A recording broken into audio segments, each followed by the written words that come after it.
Jadi aku bisa banget liar, tapi at the moment aku bisa menahan. Kalau udah banyak perempuan mandiri, kayaknya laki udah nggak laku deh. Kayaknya gue terlalu sering disakitin deh. Kenapa sekarang gue nggak enjoy my life gitu? Kasih privilege ke diri gue sendiri gitu. Anak yang kehilangan figur ayah, kecenderungan untuk depresi dan bunuh dirinya meningkat 18% atau berapa gitu. Bagus nggak usah punya ayah ya, nih kata dia gitu. Oh kenapa? Iya, jadi aku punya temen. Dia tuh malah nggak pernah disayang sama ayahnya gitu. Karena tidak ada yang tidak mungkin kalau laki-laki yang brengsek bisa menjadi laki-laki yang super baik ketika dia sudah merasa semuanya sudah cukup. Nih, aku nih udah turun berat badan 1,5 kilogram semenjak direkomendasiin sama Giselle sama Anya Geraldine untuk minum Go Fiber. Go Fiber ini mengandung probiotik yang bagus buat pencernaan dan mengandung ekstrak buah-buahan dan sayur-sayuran yang bagus buat pencernaan kita. Nih ya, caranya tinggal pakai saset. Satu saset ini kita tuang dengan air 150 mg dan bukan cuman bikin pencernaan kita bagus, berat badan aku jadi turun, juga baik buat mengurangi kolesterol dan menjaga kesehatan jantung kita. Nih ya. Isi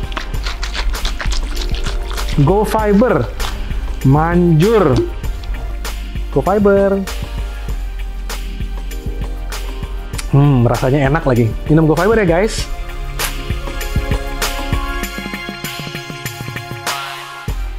Nikita Mirzani, thank you Kak. Waduh, aku nih benar-benar it's a privilege bisa ngobrol sama Kak Nikita. Thank you juga Koko udah diundang. Aduh. Aku dari dulu pengen ngundang sebenarnya. Oh ya. Karena aku menarik sosok kamu tuh salah satu sosok yang menarik di Indonesia ya. Karena kebebasan kamu dalam berbicara dan mengangkat harkat kaum perempuan juga ya. Temanya ya, dan cukup kontroversial gitu. Gimana Kak, akhir-akhir ini lagi sibuk apa aja? Kalau akhir-akhir ini aku lagi sibuk persiapan mau bikin film. Ya, aku lihat tuh yang di Instagram kamu post ya. Iya, kalau tidak ada halangan semuanya syutingnya dimulai Februari. Oke. Gitu, jadi emang bener-bener lagi concern, lagi fokus ke situ. Makanya aku lagi nggak, tawaran TV masih banyak sebagai bintang tamu gitu. Tapi memang aku nggak ambil dulu karena ini adalah project terbesar karena membuang uangnya juga besar banget. Jadi aku pengen dari A sampai Z nggak mau ketinggalan. Apa sih film ini? Bagaimana cara membuatnya? Segala macam dari bikin skenario semuanya itu pasti aku ada di dalamnya gitu. Didanain sendiri oleh Kak Nikita?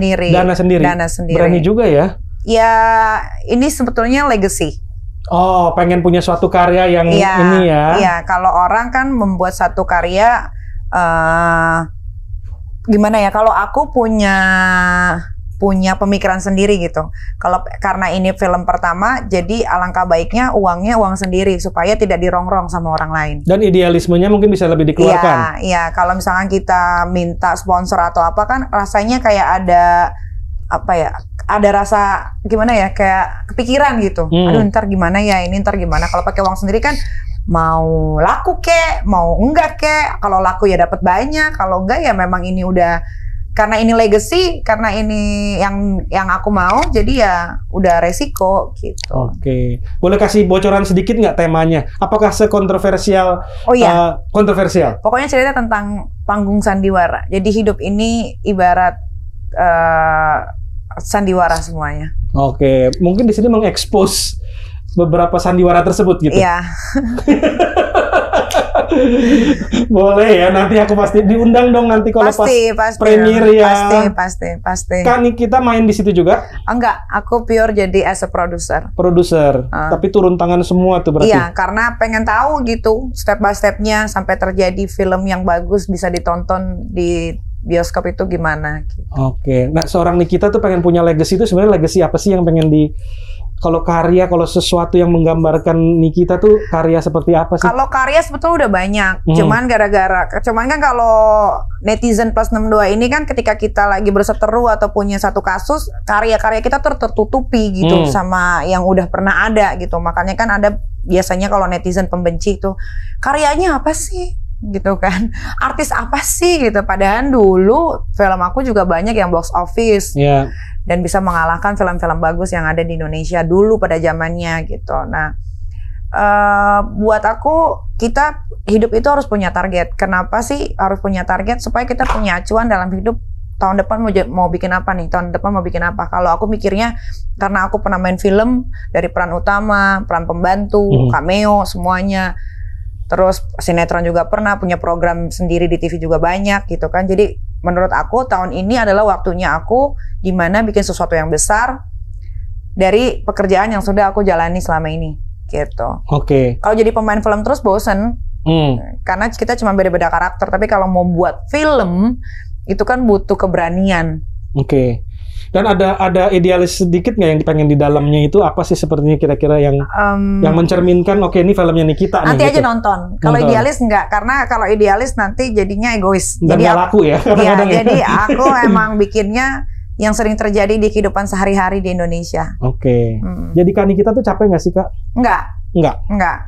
Jadi kan kadang kontroversi dengan si A, dengan si B, si C itu melelahkan nggak? Enggak. Karena itu aku anggap mainan. Iya. Jadi waktu balas-balesan misalnya itu mainan, gitu? Itu mainan untuk lucu-lucuan. Cuman kadang-kadang orang ngambilnya terlalu serius. Oke. Jadi nggak pernah baper Nikita? Enggak sama sekali. Pernah tersakiti misalnya gitu? Enggak sama sekali. Enggak sama sekali. Mungkin orang banyak tersakiti gara-gara berseteru sama aku, akhirnya aku lawan, dan dia lawan lagi, akhirnya aku lawan lagi, akhirnya mereka sendiri yang kegilaan, akhirnya mereka sendiri yang sakit hati. Kalau aku semua aku jadiin mainan. Oh gitu. Itu resepnya apa ya?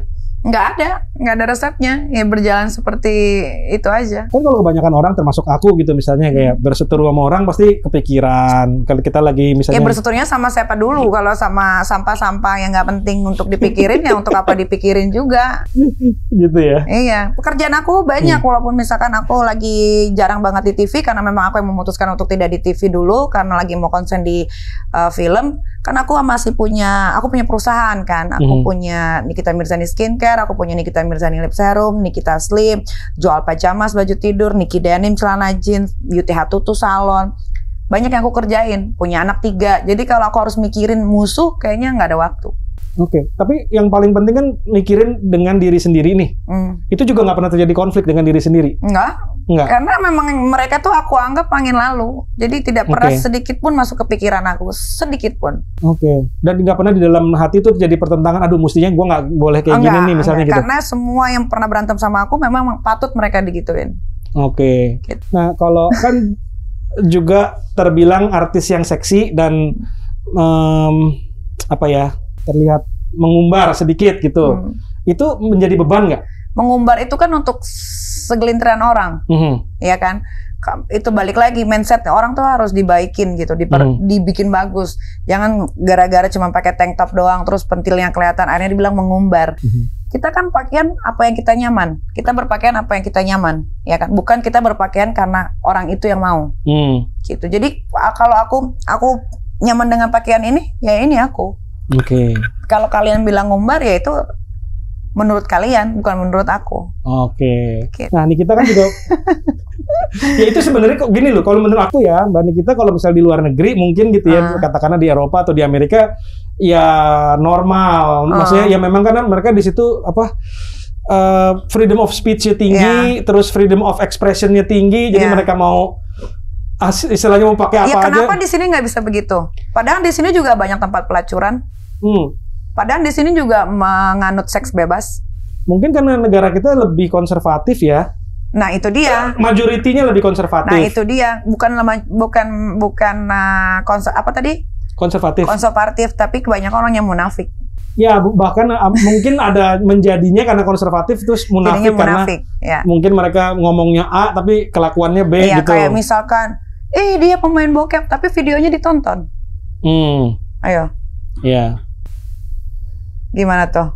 Ya kalau susah ya, kalau manusia kan memang. Jadi kalau ini aku menerangkan sedikit dari sisi. Dia yang nanya, dia yang puyeng kan? Kalau konservatif itu dari kata conserve. Conserve, I know. Dia memelihara apa yang baik menurut dia gitu. Jadi menurut dia salah satu yang baik adalah agama dan misalnya nilai-nilai sosial. Betul. Jadi mereka mempertahankan itu. Dan mereka merasa terancam kalau misalnya ada orang yang bersifat lebih liberal. Liberal itu cenderung untuk bebas berekspresi, bebas berpendapat, segala macam. Menurut mereka itu ancaman terhadap tatanan sosial. Betul. Tapi ya tentunya di kalangan orang konservatif banyak orang juga yang istilahnya ya nonton juga, yang melakukan juga. Bahkan gitu. sekarang kan orang-orang yang mengerti tentang agama malah banyak melakukan pelecehan. Ya. Gitu. Sebenarnya makanya sebetulnya simple. Mindset orang aja harus dirubah. Semudah itu sebetulnya, cuma nggak ada yang mau. Kalau aku lihat ya sebenarnya manusia itu terbagi dua, Kak. Memang lahir nih dipecah gitu jadi gitu ya, itu kebagi dua. Ada yang konservatif itu 50%, ada yang liberal tuh 50%. Indonesia karena masyarakatnya cukup kuat agamanya, jadi majority ini memang seakan-akan kayak lebih kuat konservatifnya. Tapi sebenarnya kalau lahir DNA itu kebagi dua persis. Nah, ini dua ini mestinya saling melengkapi, tapi seringnya bentrok. Iya. Mereka nggak bisa. Kita butuh orang liberal buat melakukan hal-hal yang Mbak kita lakukan, nyoba segala sesuatu tuh orang liberal gitu. Nyobain bikin film gitu, nyobain bikin acara ini gitu, orang liberal jauh lebih berani dibandingin orang konservatif. Tapi kita juga butuh orang konservatif buat menahan kita, jangan sampai diketet keterlaluan gitu loh. Kadang-kadang kan kita suka nyobain hal-hal baru terus gitu. Nah itulah aku, dua-duanya ada di aku.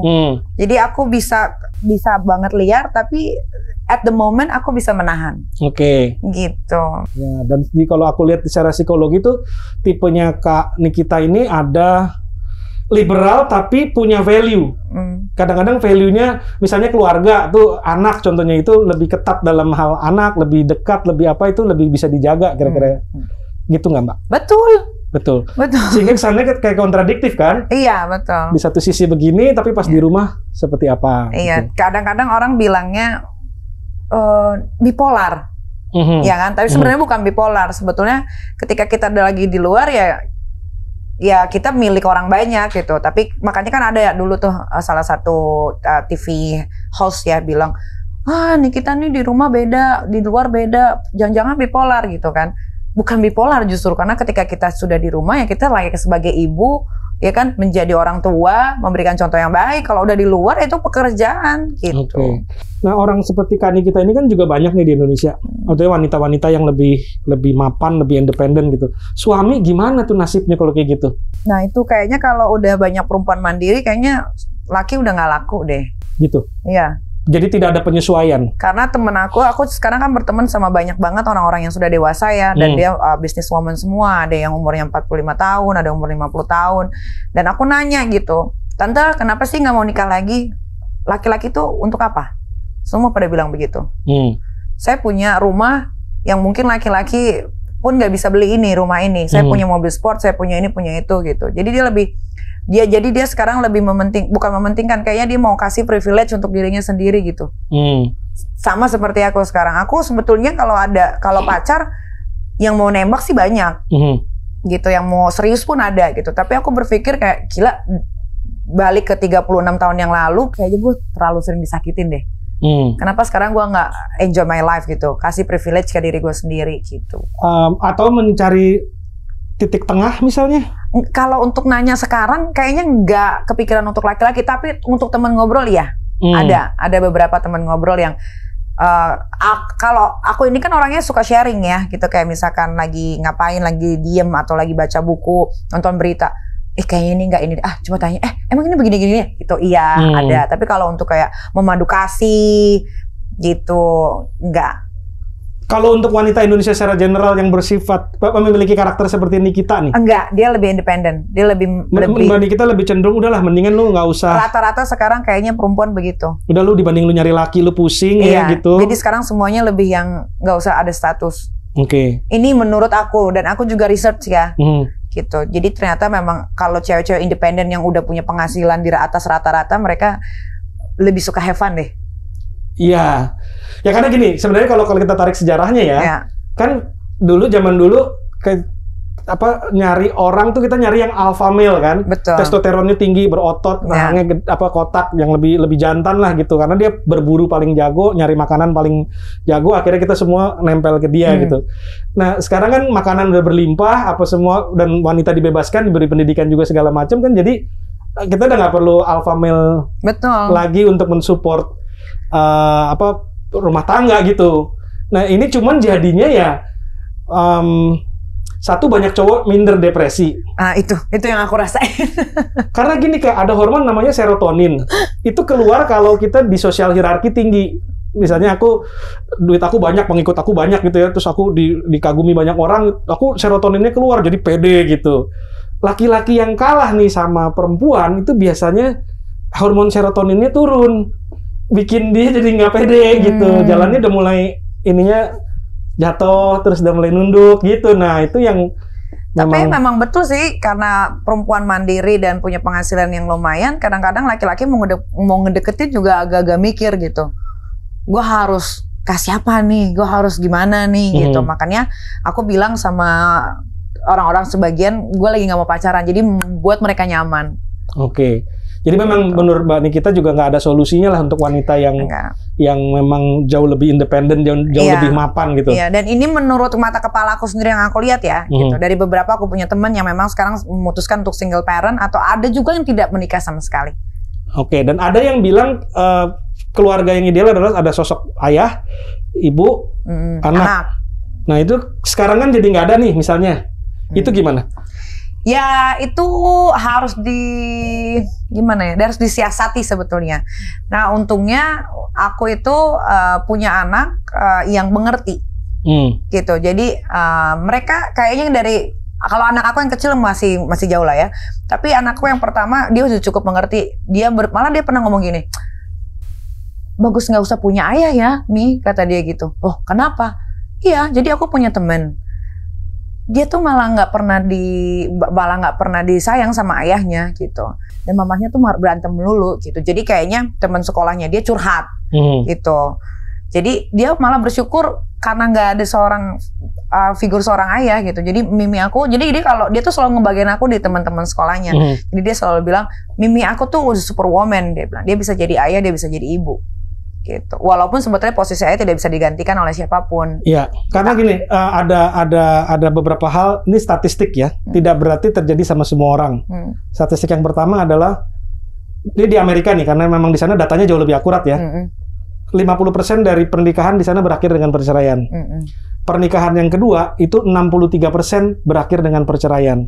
Statistik yang kedua yang mengkhawatirkan adalah gini, anak-anaknya dari pernikahan yang bercerai, sekali lagi ini statistik ya, tidak semua, tapi meningkat resiko perceraiannya juga. Karena dia memiliki, tapi sekali lagi ini tidak ke satu individu, ini melainkan statistik yang data yang dikumpulkan selama puluhan tahun. Nah itulah yang dikhawatirkan sama kaum konservatif, bahwa terjadi pergeseran nilai sosial sehingga akhirnya kalau dalam kasus Nikita sukses, anaknya sukses juga segala macam, tapi begitu general populasi, nah itu dia, terjadi declining dari nilai-nilai itu gitu. Nah itu menurut Nikita gimana? Ya, aku mau ngomong apa ya? Karena itu kan yang dikhawatirkan orang-orang namanya hidup kan nggak sama ya. Ya, tapi kalau aku lebih kayak gini ya, aku sebagai orang tua single parent, aku punya anak perempuan. Amit-amit nauzubillah min zalik, anak aku nanti dewasa, dia bertemu dengan seorang laki-laki, akhirnya menikah dan ternyata tidak lancar pernikahannya dan harus bercerai, ya tidak apa-apa. Oke. Gitu. Ya itu namanya hidup. Oke. Ada resikonya. Nggak mungkin hidup nggak ada kerikil-kerikilnya, itu nggak mungkin. Tapi kalau dia bisa bertahan, itu bagus. Oke. Karena aku pun ternyata sekarang bukan menyesali ya. Mungkin aku lebih berpikir kayak gini. Coba dulu gue lebih sedikit bertahan, lebih sedikit bersabar gitu. Mungkin gue tidak akan menikah lebih dari 2 kali. Oke.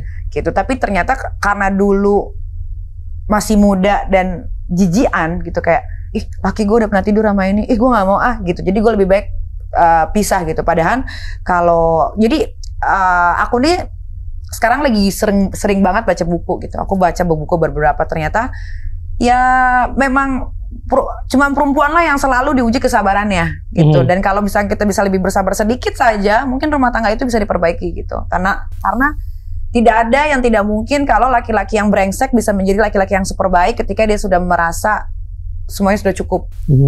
Gitu. Ya, dan lucu nih ya, ada seorang pengacara perceraian di Amerika cukup terkenal.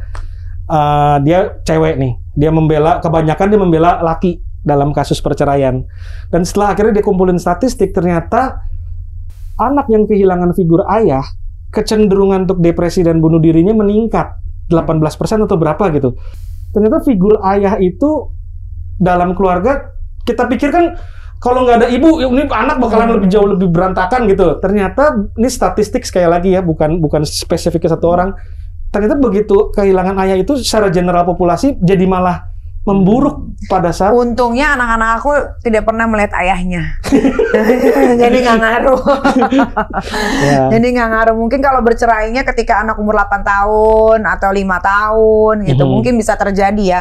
Kalau aku kan bercerainya mereka di dalam perut. Beda sama anakku yang pertama. Kalau anakku yang pertama sampai detik ini masih ketemu sama ayahnya. Oke. Jadi mungkin itu aku bukannya membela apa, tapi mereka itu kekhawatiran kenapa makin liberalnya masyarakat. Aku sendiri orang liberal, orang kreatif tuh biasanya yang lebih liberal. Iya, tapi memang betul sih. Karena aku juga merasakan karena aku pun paling dekat sama ayah. Gitu. Biasanya sosok ayah itu sosok yang ngedrive nih. Kalau di rumah aku ya. Sama. Kita nggak berani. Pasti bapaknya yang sama, iya gitu. Coba lagi gitu. Rata-rata anak-anak tuh ya pada umumnya kayaknya orang pada deket sama ayahnya, termasuk aku. Ya, ayah biasanya lebih fleksibel dan lebih mendorong. Kalau kita gagal nih, biasanya ibu lebih jangan nanti kamu gagal, lebih kayak gitu. Kalau ayah lebih kayak coba aja nanti kamu gagal juga nggak apa-apa gitu. Ya, jadi yang tadi diomongin tuh masuk akal. Dan itu makanya membuat orang yang kehilangan figur ayah secara general populasi, secara statistik membuat mereka lebih lemah menghadapi keadaan. Sama kayak generasi Z sekarang ini yang cenderung lebih depresif karena dilindungin terus sama tahu kan mama-mama yang overprotective sama anaknya, yang nggak boleh gini nanti gini, terus tahu kan yang kayak gini yang dia nggak menang tapi tetap dikasih hadiah. Kita pikir melindungi dia gitu, padahal sebenarnya membuat mental dia jadi itu bukan aku. Jadi lebih cemen gitu. Dan itu akhirnya kita lihat di luar negeri, di Amerika terutama anak-anaknya lebih lemah, lebih ini gitu. Tapi kalau Nikita bisa kembali lagi, sebenarnya pengen punya sosok suami juga gitu. Secara ideal nih, kalau ngomong ideal gitu. Enggak juga. Enggak. Misalnya bisa lebih bersabar gitu-gitu tetap seperti sekarang. Tapi ternyata emang lebih enak nggak ada suami. Oh gitu. Mungkin ini pemikiran aku udah 36 tahun kan.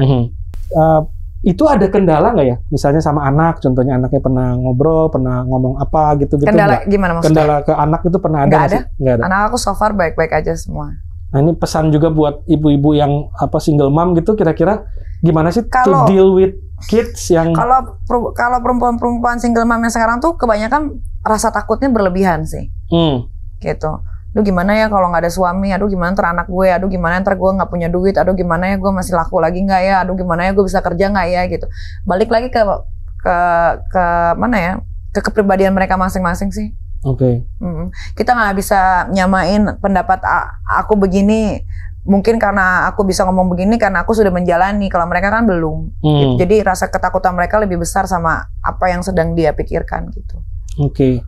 Kalau Nikita sama anak tuh kebebasannya juga diberikan penuh ke mereka. Tapi semua harus ada rules-nya. Kayak Loli awal-awal pengen latihan panah waktu SD, ya aku ikutin, tapi aku bilang dari dulu, kamu mau ngambil panahan boleh, Mimi pasti akan biayain berapapun itu, Mimi pasti akan belikan alat yang terbaik gitu. Tapi Mimi minta tolong karena kamu sudah memilih ini, kamu harus konsentrasi sama apa pilihan kamu. Jadi semua anak-anak aku itu ketika dia memilih sesuatu, dia tahu pilihan itu nggak boleh kemana melenceng-melenceng dulu gitu. Oke.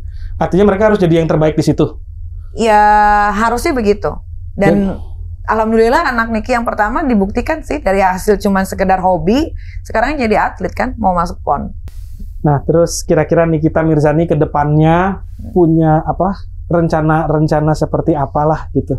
Kalau aku menjalani hidup ini layaknya seperti air. Jadi nggak terlalu jauh gitu? Jalanin aja, tapi aku punya target-target dalam hidup gitu. Kayak misalkan 2 tahun lalu, 2 tahun lalu kemarin gue cuma mau ribut aja, misalkan. Ya bener-bener ribut aja kan gitu. Jadi dari ribut itu tapi kan semuanya diatur, ada manajemen gosipnya segala macam, dan akhirnya menghasilkan uang yang begitu banyak. Ganti lagi tahun, aku mau berubah gaya busana, aku mau berubah gaya rambut, aku pengen punya usaha. Jadi semua aku tuh punya target, tiap tahun tuh pasti berubah Kayak sekarang tahun 2022, Nikita lebih tenang karena Nikita lagi fokus untuk filmnya, untuk bisnisnya, untuk ponnya anak, sama kan Niki juga pengen bikin perlombaan archery juga. Jadi banyak hal-hal yang positif ya, bisa dibilang positif sekarang yang lagi dijalanin gitu. Oke, ini bagian dari strategi memanage hidupnya. Iya, karena 3 tahun belakang ini kan cari duit, mau dari cari duit berantem kek, mau dari cari duit dari mana kek, pokoknya penting intinya duit. Kalau kata orang, aduh jangan kegilaan deh sama duit gitu kan, jangan salah, kalau nggak ada duit bisa mati. Ke toilet aja umum sekarang harus bayar. Bensin naik terus, harga cabai naik terus. Jadi memang duit bukan utama, tapi duit itu penting untuk ada di setiap hidup manusia menurut aku ya. Apalagi harga sekolah tiap tahun naik gitu kan, dan aku masukin anak aku semuanya di international school. Jadi 3 tahun ini kan aku udah mengumpulkan banyak sekali pundi-pundi cuan itu kan. Nah sekarang waktunya aku untuk membuat sesuatu yang besar gitu. Sesuatu yang positif ini kira-kira menimbulkan cuan yang lebih banyak gak sih? Mengeluarkan uang lebih banyak ya. Ya. Tapi sebenarnya dari dulu juga udah banyak melakukan hal-hal positif, tapi memang tidak selalu diliatin di kamera gitu. Karena menurut aku Indonesia ini kayaknya harus lebih dikasih yang kontroversi aja deh. Kalau yang bagian amal-amal itu kan udah ada orang-orangnya gitu. Kenapa ya orang Indonesia ini seneng banget? Bukan orang Indonesia sih, kayaknya nature-nya. Tapi orang Indonesia suka kontroversi. Ketika dikasih kontroversi yang real, mereka tidak bisa menerima. Contohnya gampang aja, kayak misalkan dia lagi memuja, netizen lagi memuja satu orang gitu kan dengan musibahnya misalkan gitu. Tapi ketika aku nih misalkan bilang, jangan terlalu dipuja, dia itu begini, mereka nggak bisa terima gitu. Jadi nggak ngerti juga kontroversi yang harus dihadirkan di Indonesia ini seperti apa. Masih nggak bisa, masih belum dapat jawabannya. Oke. Komen suka dibacain nggak sih? Nggak. Kadang-kadang kalau lagi iseng gitu di mobil ngelihat feed misalkan ada yang komen apa, balas aja pakai balasan yang lucu, atau kadang-kadang sama sekali nggak digubris. Kalau aku pribadi sih seneng sama kehadiran sosok kayak Nikita Mirzani ya. Maksudnya freedom of speech itu menurut aku benar-benar penting banget buat masyarakat ya. Karena itu progres, jadi ada kemajuan gitu. Bayangin kalau semua orang berpikir hal yang sama gitu, mau ada kemajuan di mana gitu kan? Bingung. Ya semuanya iya aja. Sekarang kalau vulgar, dibilangnya vulgar. Vulgar tuh kalau pakai bikini di pantai. Ya tergantung ada di mana juga sih. Nah, kan kebiasaan gue vulgar itu ya ketika ketemu air. Gitu. Ya. Bingung kan? Kalau kayak gini dibilang vulgar apa berarti ngaco pikirannya. Ya, dan nggak apa-apa sih menurut aku masyarakat bisa maju, harus ada yang berani ngomong. Sebenarnya harus sering-sering edukasi ya. Iya. Ya, harus sering-sering ada orang yang mau membuang waktu untuk datang ke pelosok-pelosok memberikan masukan, edukasi sama masyarakat gitu supaya pikiran dia tidak stuck di situ aja. Iya. Gitu. Tapi kalau Nikita Mirzani sendiri misalnya nih ketemu dengan sosok Nikita yang masih umur 12 tahun atau 13 tahun, menurut Kak Nikita gimana? Apa maksudnya? Misalnya Kak Nikita balik nih ya. Oh, 12-13 tahun Nikita Mirzani anak yang super cute, super manis. Apakah sosok Nikita yang sekarang ini apa yang diidamkan oleh sosok Nikita saat itu? Oh enggak. Bukan diidamkan, nggak pernah masuk ke pikiran karena nggak tahu 12 tahun itu lagi di pesantren. Dan yang dipikirkan waktu itu saat itu lebih belajar. Karena keluarga itu dibesarkan pendidikannya yang benar-benar bagus. Semuanya pasti ada S-nya. Oke. S1, S2, S3 gitu. Sosok yang bisa dibanggakan juga menurut. Oh iya, kalau dibanggakan of course pasti bisa dibanggakan karena kalau netizen bilang nih kita adalah huru-hara, tukang cari ribut segala macam itu menurut mereka, tapi bukan untuk menurut keluarga besar aku. Oke. Gitu. Apa yang kulakukan biarkan teman-teman dekat aku sendiri, circle aku yang tahu. Mereka yang nggak tahu ya silahkan gunjingkan apapun itu. Karena ngomongin orang pun nggak akan masuk penjara kok, kecuali kita mainnya di sosial media. Pertanyaan terakhir, pernah takut nggak sih? Nggak pernah. Nggak. Bahkan di saat yang kemarin katanya mau digerebek apa ini gedebak-gedubruk tuh nggak ada takut-takutnya. Itu malah aku tantangin kan. Ya udah sini datang aja nanti gue beliin bakso sama dikasih mas batangan. Itu resepnya apa? Bisa nggak ada resep ya. Gimana dong? Yang namanya kita mau dijahatin orang, kalau orang lawan kita tahu kita lemah, gampang dong. untuk nindesnya. Jadi nggak malam-malam pusing, takut gitu nggak? Tidur ya tidur, makan-makan, main sama teman-teman main. Terus sekelilingnya pasti khawatir dong? Ya kelilingnya, tapi aku nggak. Terus jadi waktu mereka WhatsApp nih, kita gimana lo kabarnya gini-gini. Iya, waktu masalah itu banyak banget yang nawarin tinggal di apartemen aku aja, tinggal di sini, nggak mau, di rumah aja. Dan kenapa harus ditakutin sih? Biasanya orang yang mulutnya yang ngomongnya besar itu yang pengecut. Justru yang diem. Iya, kalau mau bunuh orang kenapa harus ngomong? Iya kan, datang tusuk selesai. Kenapa harus ngomong gue mau bunuh lo? Ngapain? Iya kan, kalau mau gerubuk aja. Kenapa harus ngongkuar-kuar dulu di sosial media? Berarti pengecut. Kalau ngomong kan jadinya rumahnya dijagain polisi. Coba kalau nggak ngomong, pasti hancur tuh rumah gue. Ya kan, makanya kalau berantem tuh harus pakai otak. Nggak bisa kita berantem pakai emosi, nggak bisa. Karena kalau kita berantem pakai emosi, apa yang kita pikirkan tuh jadinya jelek aja gitu. Dan sampai sekarang nggak pernah ada yang kita takut tuh, nggak ada? Enggak, ya kalaupun harus mati ya memang sudah waktunya. Yang disesali ada nggak? Menyesal karena aku udah nggak punya orang tua. Dan aku selalu berharap kalau ada kehidupan lainnya, aku pengen mereka berdua jadi orang tua aku lagi. Thank you nih udah ngobrol-ngobrolnya. Aku seneng loh ngobrol gini, jadi lebih tahu secara dalam kira-kira pemikiran apa, thought proses tuh loh, berpikir prosesnya seperti apa. Jadi orang juga makin kenal kan. Jadi hidup itu bukan penyesalan, tapi hidup itu harus dijalani. Menurut aku. Gitu. Jadi kalau kita ada buat kesalahan, ya besok-besok jangan. Besok-besok dipikirin gimana ya supaya nggak jadi begini gitu. Jadi kalau misalkan kayak aku lagi punya kasus, itu biasanya aku sendiri, aku ambil buku, aku ambil kertas, aku catet. Misalkan aku berseterus dengan siapa, ini aku catet. Dia kurangnya apa aja, dia ngapain aja, ini bisa dilawan atau enggak. Kalau bisa sikat gitu. Tapi harus bener tuntutannya. Jadi kan kita membuat catatan skema sendiri ya. Untuk setiap kontroversi yang ini. Oh iya. Apa yang bisa dijadiin duit, kalau nggak bisa jangan diladenin, kalau bisa ladenin. Iya. Ini sendiri. Ada manajemennya dong. Oh, ada manajemennya. Jadi diskusi, oke, kelemahan dia apa, kelebihan dia apa, dia sebaiknya kita serang dia di sini. Iya. Ininya gini gitu. Iya. Coba tonton deh, ulangin deh. Kalau misalkan kan suka banyak sekarang di YouTube ya video-video lawas gitu. Lihat aja cara aku berantem. Cara aku lawan orang. Itu kan pakai strategi. Itu kira-kira kan kita juga pengen punya lakukan sesuatu yang banyak manfaat buat banyak orang kan. Berantem ini ada manfaatnya nggak sih sebenarnya? Banyak. Aku punya anak yatim piatu hampir 250. Aku selalu gaji guru honorer. Aku selalu kasih bantuan ke yayasan kanker tanpa ditahuin media. Aku bangun masjid. Aku punya waktu 2 tahun yang lalu ada longsor di Sukabumi, aku dan Kak Fitri yang menyumbangkan uang sendiri untuk membangun semua kepala rumah tangga yang rumahnya hancur, membagikan voucher yang bisa ditukarkan dengan bangunan. Terus pertama kali COVID muncul di bulan Maret, 3 hari setelah aku ulang tahun, akulah artis pertama kali yang menyumbangkan uangnya sebesar 100 juta rupiah dari uang sendiri dan memberikan APD banyak banget ke rumah sakit yang ada di daerah kota itu.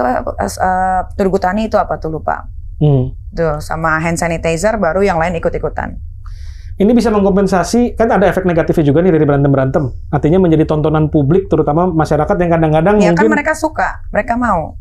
Enggak, kalau aku sih, kalau yang orang dewasa kayak aku gitu ya, aku bisa nikmatin itu sebagai entertainment. Tapi yang aku khawatir kalau misalnya nih, anak-anak gitu, umur 12, 14. Salahkan orang tuanya. Kenapa ngasih? Anakku aja bisa kok nggak peduli dengan Instagram. Ayo, kenapa anak yang lain nggak bisa? Berarti kan itu kan bukan pendidikan, apa namanya? Bagaimana orang rumah mendidik anaknya? Baik nggak? Gitu. Kalau baik ya jadinya kayak Loli. Kalau nggak baik ya jadinya netizen. Gitu. Jadi sosial media screening untuk anak-anak di bawah 18 tahun, Mbak Nikita nih setuju? Iya dong, harus dong. Harus. Sekarang kita mau akses video bokep aja gampang. Gitu. Kalau misalkan kita biarin aja anak kita pakai handphone, gimana pikirannya? Jadi tontonan yang diberikan oleh bisnis entertainment kita ini 18 tahun ke atas, kalau bisa 18 tahun ke bawah itu lebih di screen gitu. Iya dong, harus dong. Dan untungnya itu tadi circle di rumah aku tuh bagus-bagus. Jadi anak aku tuh nggak kepo sama urus-urusan begituan. Malah kalau kita misalkan gimana kalau anak-anak yang nggak punya pendidikan sebagus anaknya Mbak Nikita? Nah itu yang disayangkan. Kenapa tidak dapat pendidikan itu dari orang tuanya? Oke. Kalaupun dia bukan orang yang bukan orang yang mampu, misalkan tidak mampu, ya berikanlah suguhan-suguhan ke anaknya yang baik dari tutur kata, perbuatan yang selalu bisa dilihat. Karena memang kalau aku kan punya anak 4 ya, jadi aku memang screening benar-benar yang mereka boleh tonton atau enggak. Di rumah juga di screening YouTube gitu-gitu semua di screening. Karena kita juga serem juga kan, kadang-kadang kebablasan gitu kan. Karena sekarang ada juga di YouTube depannya kartun, tengahnya video bokep. Iya. Gitu. Atau nilai-nilai liberal yang sedikit kelebihan kadang-kadang dimasukin ke film anak-anak. Iya. Nah, itu karena anak aku udah teenager 14 tahun. Jadi kita nontonnya berdua. Misalkan Loli lagi demen Korea. Sekarang kan dia lagi suka Korea kan. Ada cium-ciuman misalkan. Ya itu basic ya. Nah, itu gampang untuk dibilangin sama anak aku. Tapi kalau misalkan ada tiba-tiba itu anak lagi kuliah terus hamil. Nah, itu aku harus ngomong sama Loli. Loli lihat. Ini dampaknya. Kalau kalau anak kecil udah hamil, pertama rahimnya pasti rusak. Kedua, kamu pasti belum siap jadi ibu. Kamu tidak tahu bagaimana cara mendidik anak. Gitu. Ketiga, kamu mencoreng nama Mimi. Jadi dia udah tahu gitu loh dari film bahwa ada yang boleh, ada yang tidak. Dan kita juga harus siap pada saat mereka tanya, tapi papi misalnya kayak gua gitu. Atau tapi Kak nih tapi Mimi kenapa begini misalnya gitu gimana? Aku nggak pernah hamil di luar nikah. Nggak, maksudnya di luar hamil nih misalnya ada satu nilai yang kita coba tanamkan ke mereka, tapi ternyata kontradiktif dengan apa yang pernah kita alami di masa lalu gitu. Karena aku adalah perempuan dewasa. Loli tahu, Loli masih anak-anak, dia tidak boleh melakukan hal-hal itu. Dia boleh melakukan hal itu ketika dia sudah mengerti artinya dunia. Dan dia bisa mencari uang sendiri. Berarti kalau dia udah bisa cari uang sendiri, umurnya sekitaran 22-25, ya oke lah. Saat itu juga mereka udah cukup matang untuk memilih pilihan yang lebih baik lah. Dia tahu dong bibit bebet bobotnya untuk memilih laki-laki mana yang harus dipacarin, mana yang enggak, mana yang harus dikenalin ke miminya, mana yang enggak gitu.